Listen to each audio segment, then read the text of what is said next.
Le secteur bancaire burkinabé connaît de nos jours une forte croissance. Les établissements financiers se créent de plus en plus au pays des hommes intègres. Si en 1997 on ne comptait que 7 banques, le paysage bancaire en compte de nos jours plus d'une dizaine. Le taux de prêt est passé de plus de 15% en 1997 à environ 7% aujourd'hui. Une croissance du système bancaire qui fait baisser les coûts des services financiers.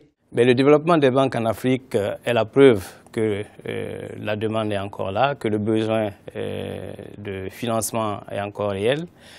Le manque de développement du taux de bancarisation réside donc au niveau actuel de nos populations et nous pensons qu'avec le travail que les banques sont en train de réaliser sur le terrain, ce taux connaîtra une bonne croissance d'ici là. Le taux de bancarisation au Burkina est d'environ 10%.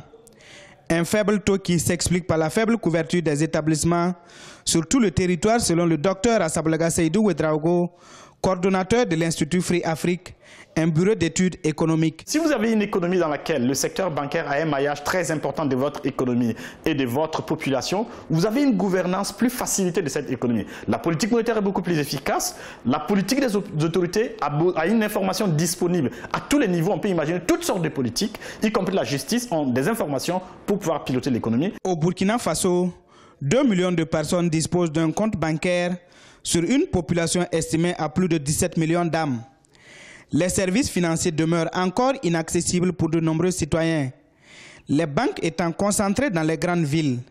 Selon certains observateurs, les établissements financiers devraient repenser leur politique de développement géographique pour atteindre ces populations rurales loin des services financiers.